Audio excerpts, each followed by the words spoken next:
Bijoynagar Sukanta club সংলগ্ন এলাকায় শনিবার গভীর রাতে দুই পরিবারের মধ্যে বিবাদের জেরে মারপিট সংঘটিত হয়।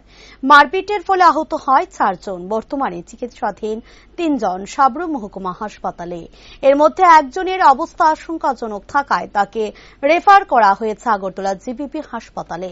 আগরতলা জিবিপি হাসপাতালে চিকিৎসাধীন সুকলাল দাস নামে ওই ব্যক্তির অবস্থা আশঙ্কাজনক বলে জানা যায়। এই ঘটনা নিয়ে রবিবার সকালে বিস্তারিত সংবাদ মাধ্যমের সামনে আহতরা কি বলছেন শুনুন বিস্তারিত।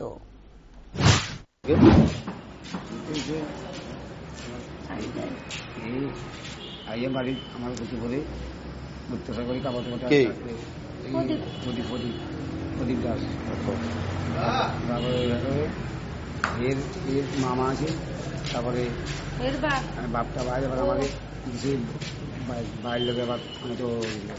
আপনার নাম কি? মিন্টু সূত্র। হ্যাঁ, মিন্টু সূত্র। তো এরপরে এখন কি সাবরুম হাসপাতাল আইছেন? হ্যাঁ, রাত্রে আইছেন।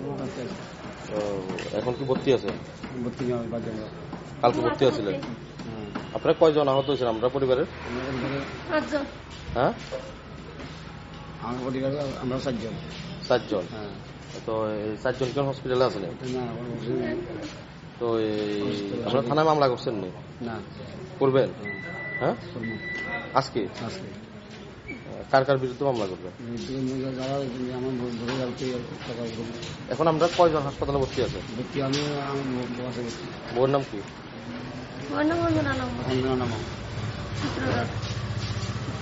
এখনো ভর্তি?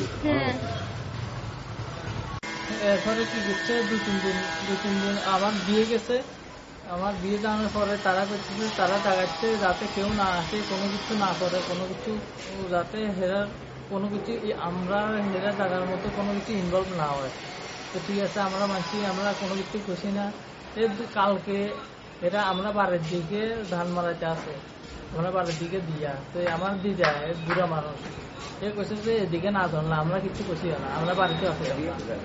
তো আমরা মানে রাত্রে জানে হচ্ছে এনে কষে 3 দিন পর্যন্ত, 3 দিন আগে, 2-3 দিন এরপরে এর আগের দিনেও গালিগালাজ করতে আছে, আমরা কিছু বুঝি না। তো কালকে কি করছে, আমি থানাতে কথা বলছি যে আমি একটা জিডিএনজি দেবো। তো এরা মনে কিভাবে শুনছে নাকি রাত্রে সারা রাত সন্ধ্যা হইতে এরা মানে গালিগালাজ করতে আছে, গালিগালাজ করছে, আমরা কোনো সাড়া দিতে আসে না। এরা আমরা বাড়ির সামনে আমার মারে জানলে পারে বেশি গালাগালি করে। তারা বাড়ির পাশে আমরা নিমন্ত্রণ খাইতে গেছিলাম। তারা নিমন্ত্রণ খাইতে এর আগে আমার মারে মানে পারে না, শুধু মারতে যায় বারবার, ফিরা দিতে যান। তো আমি যাই কি আমরা নাম তো কর না, আমি মারে কইতেছি আমরা নাম তো কর না, এত সমস্যা নাই।